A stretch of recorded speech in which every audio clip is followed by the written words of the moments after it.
من المؤمنين رجال صدقوا ما عاهدوا الله عليه فمنهم من قضى نحبه ومنهم من ينتظر وما بدلوا تبديلا. Depuis 4 ans, la France est engagée en Algérie dans une guerre qui ne dit pas son nom. L'opinion publique est lasse des violences et des exactions. Le pouvoir politique s'est épuisé dans le conflit. À Alger, les militaires ont réussi leur coup de force. Et c'est la République qui se trouve désormais menacée. Le 28 mai 1958, c'est le 9e gouvernement qui tombe, victime de son impuissance à agir en Algérie. Monsieur le Président, quelques mots, s'il vous plaît. Ainsi, mon gouvernement se trouve affaibli. En conséquence, j'ai présenté ma démission.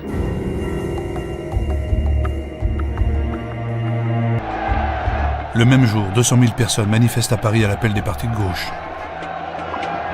Ils refusent que sous la pression de l'armée, la République soit livrée à un ancien général. Un général prestigieux mais qui n'est pas un élu du peuple. Le fascisme ne passera pas, peut-on lire dans la foule. Pourquoi voulez-vous qu'à 67 ans, je commence une carrière de dictateur? De Gaulle sait qu'une majorité de Français croit aussi à l'homme providentiel. Enfin tacticien, et ne se prononce pas vraiment sur la question algérienne. Les Français et toute la classe politique sont pourtant suspendus à ces décisions.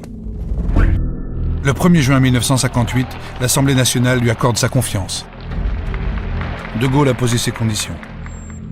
Les pleins pouvoirs pendant 6 mois, et l'avènement d'une nouvelle république dont il veut écrire la Constitution. Les Français qui redoutent une guerre civile sont en majorité soulagés. Pour tous, De Gaulle va mettre fin à la guerre d'Algérie qui dure depuis 4 ans. Et pourtant, en devenant le dernier président du Conseil de la 4e République, Charles de Gaulle s'avance vers 4 nouvelles et terribles années de guerre. Immédiatement après son investiture, De Gaulle se rend en Algérie. Les artisans de son retour au pouvoir sont là. Le général Salan, le fidèle Soustelle, et Massu, le compagnon de la Libération. Et s'il peut compter sur ses fidèles, à leur tour ils veulent compter sur lui. Il faut garder l'Algérie à la France.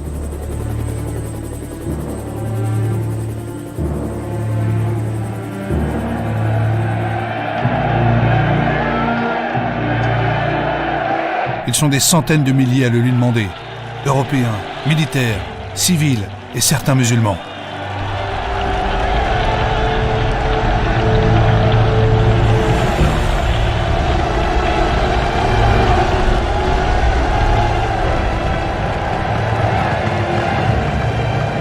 Une véritable fraternisation aux motivations parfois opposées.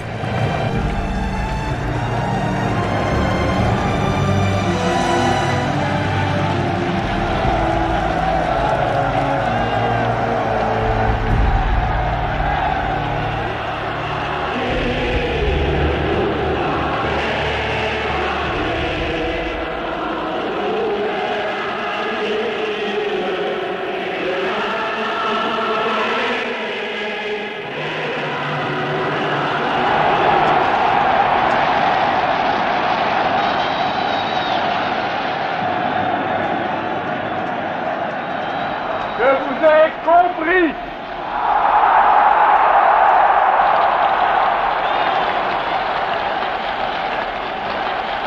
Je sais ce qui s'est passé ici. Je vois ce que vous avez voulu faire. Je vois que la route que vous avez ouverte en Algérie, c'est celle de la rénovation et de la fraternité.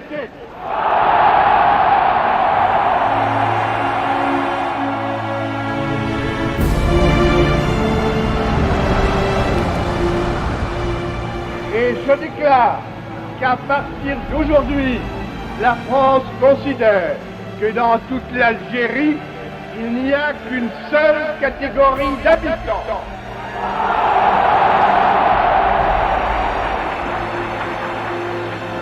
Il n'y a que des Français à part entière avec les mêmes droits et les mêmes devoirs.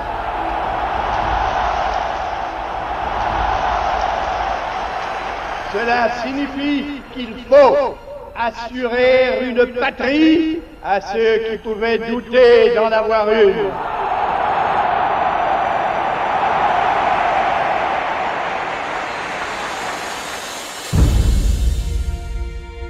Assurer une patrie à ceux qui pouvaient douter d'en avoir une. De Gaulle vient de faire un pas historique. Un pas que la France n'a jamais fait en 130 ans de colonisation. Donner aux musulmans les mêmes droits et les mêmes devoirs qu'aux Français. Faire d'eux des citoyens à part entière. Imaginer avec eux l'avenir et reconnaître leur dignité. L'avenir. Les enfants d'Algérie qui jouent au même jeu, vont-ils fréquenter un jour la même école? Construiront-ils le même pays? De Gaulle veut faire évoluer l'Algérie. Mais comment? En donnant les moyens de vivre à ceux qui ne les avaient pas, leur a-t-il dit. Les moyens de vivre, la dignité, la citoyenneté. Ce rêve de paix, un enfant d'Algérie l'a fait. Il s'appelle Albert Camus et il écrit « J'ai choisi l'Algérie de la justice, où les Français et les Arabes s'associeront librement. » Mais pour l'heure, comme tous les Européens d'Algérie, Camus est inquiet. Quel avenir pour cette famille, présente depuis 5 générations? Leur petite fille Manon fête ses 4 ans. 4 ans, l'âge de la guerre. Comment imaginer qu'avec ses parents, ses frères, ses cousins, ses voisins, ses amis, elle quittera bientôt ce pays tant aimé.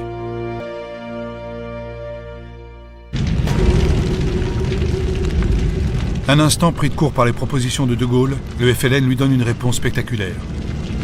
Pour la première fois, il décide de porter la guerre en France et fait sauter les réservoirs pétroliers de Mourpiane. Le pétrole, tout un symbole. Les Français stupéfaits découvrent que la guerre d'Algérie peut les atteindre directement. Le même jour à Paris, un inconnu tire sur Jacques Soustelle. Encore un symbole. Celui qui est devenu le ministre de l'information du général de Gaulle échappe de peu à la mort. Et à travers lui, c'est le pouvoir que l'on veut atteindre.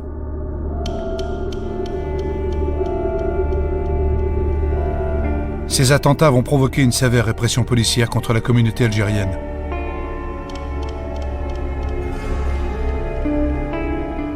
Ils sont 250 000 à vivre en métropole.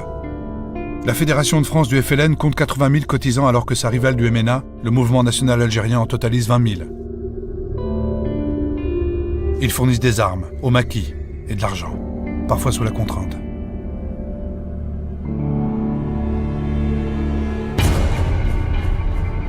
Trois semaines après l'attentat de Mourpiane, le FLN envoie à De Gaulle un message politique. Il proclame la création du gouvernement provisoire de la République algérienne, le GPRA, et désigne son président, Ferhat Abbas. Ancien député, il a été déçu par les promesses non tenues de la France. Il va s'employer à gagner des soutiens internationaux, comme ici, auprès du roi du Maroc. Il veut aussi unifier les courants nationalistes pour faire de son gouvernement l'unique interlocuteur des négociations pour l'indépendance. Il écrit « Nous ne sommes pas les ennemis de la France. Au contraire, nous souhaitons la coopération sur des bases nouvelles, dès que nous aurons obtenu l'indépendance. »